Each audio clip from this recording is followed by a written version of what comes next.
200ක් පැමිණීමේ දීමනාව ලෙස ඉන්සෙන්ටිව් එකක් එයාට හම්බ වෙනවා. ඒ අනුව දින 25 වැඩ කරොත් එම රුපියල් 10000ක් ඒ අයට හම්බ වෙනවා. ඒක සහතික කරලා අපි කියන එක හම්බ වෙනවා කියන. ඉස්තත ඔබතුමන්ට කෙටි අවසන් කරන ගෞරව මන්ත්‍රීතුමා.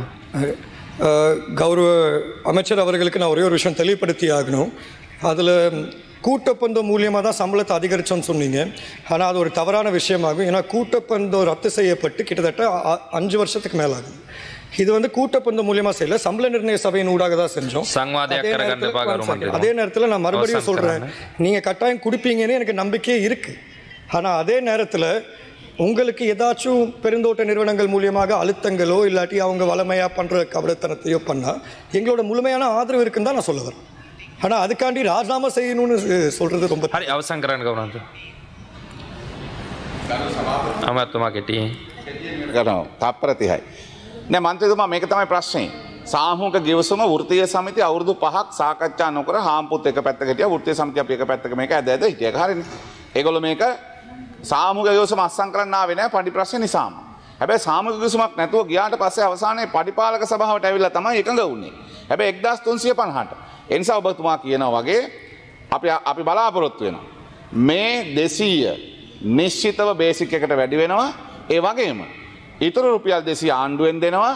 දින 25ක් වැඩ කරොත් රුපියල් 10000ක් අනිවාර්යෙන් වතු කම්කරුවන්ගේ මාසික වැඩපොට එකතු වෙනවා කියන එක අපි සහතික කරලා කියනවා. ඒක නිශ්චිතව ලැබෙනවා.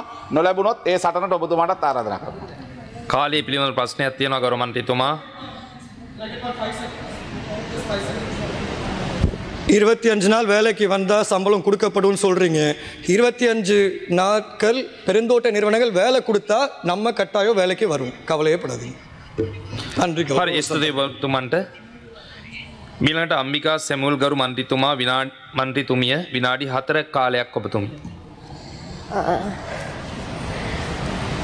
சபைக்கு தலைமை தாங்கும் உறுப்பினர் அவர்களுக்கு வணக்கம். இன்றைய நாளிலே விசேடமாக மலையக மக்களுடைய சம்பள பேச்சு குறித்து அதிகமாக பேசப்படுகிற நாளே இந்த விடயத்தை கூற வேண்டும் என்று நினைக்கிறேன். முதல் முறையாக வரவு செலவு திட்டம் வருவதற்கு முன்பதாக போராட்டங்கள் இன்றி சம்பளம் உயர்த்தப்பட்ட முதலாவது வரவு செலவு திட்டம் என்று சொல்லலாம். இதற்கு முன்பதான வரவு செலவு திட்டங்களில் மலையக மக்களை தூண்டுவித்து போராட்டங்கள் செய்து சம்பளத்தை கூட்டி தருவதாக வரவு செலவு திட்டத்திலே மலையக மக்களுடைய சம்பளங்கள் எப்படியெல்லாம் வரும் என்பதை கிரகித்து அதை உருவாக்கி பிறகு வரவு செலவு திட்டத்திலே சம்பளம் உயர்த்தப்படவில்லை என்று கூறப்பட்ட காலங்கள் தாண்டி இம்முறை எந்த விதமான போராட்டங்களும் மக்கள் செய்யாமல் மலையக மக்களை குறித்து அரசாங்கமாக எண்ணியதன் விளைவாக அவர்களுடைய வருகையின் பேரிலே அவர்களுக்கு 200 ரூபாய் சம்பளம் கூட்டி கொடுப்பதாக அரசாங்கமும் கம்பெனிகள் 200 ரூபாயும் தருவதாக பேச்சுவார்த்தை செய்யப்பட்டிருக்கிறது. இதற்கு காரணம் இந்த 2025ஆம் ஆண்டு வரவு செலவு திட்டத்திலே எங்களுடைய ஜனாதிபதி கூறினார் 1750 ரூபாய் சம்பளத்தை வழங்குவதற்கு நாங்கள் பேச்சுவார்த்தை செய்து அதை பெற்றுக் கொடுக்க நாங்கள் முயற்சிக்கிறோம் என்பதாகத்தான் இந்த வருட வரவு செலவு திட்டத்திலே இருந்தது.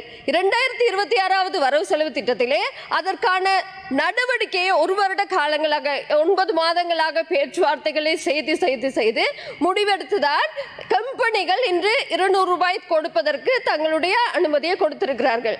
இவர்களை போல வரவு செலவு திட்டம் வருவதற்கு முன்பதாக மாசத்திற்கு முன்பதாக தங்களுடைய பேச்சுவார்த்தைகளை ஆரம்பித்து வரவு செலவு திட்டம் முடிந்தவுடனே அந்த போராட்டத்தை நிறுத்தி கொண்ட கலாச்சாரம் முடிந்து இன்று வரவு செலவு திட்டத்திலே சம்பளம் உயர்த்தப்பட்டிருக்கிறது. கட்டாயமாகவே மலையக மக்களுக்கு நாங்கள் சொன்னது போல 1750 ரூபாய் சம்பளம் கட்டாயமாக வழங்கப்படும். அதில் எவ்விதமான சந்தேகத்தை வைத்துக் கொள்ள தேவையில்லை.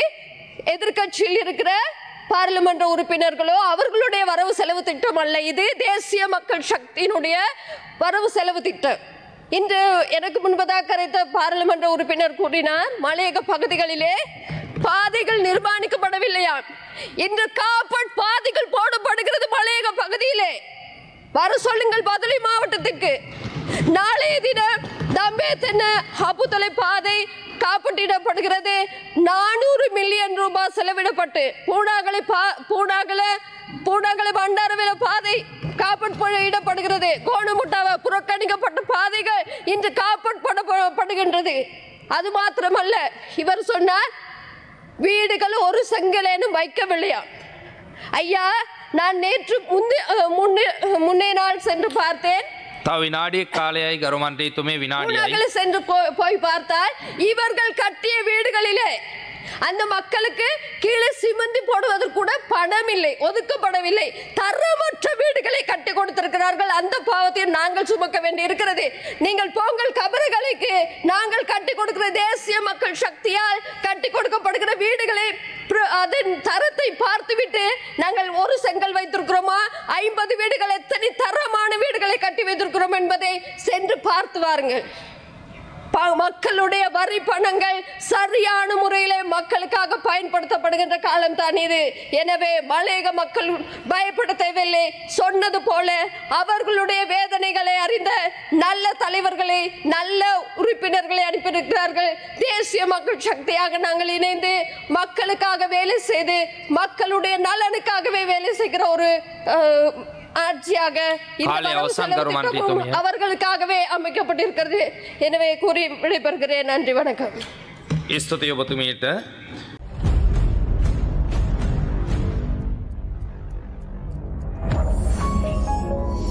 You're watching the Life Traveler channel.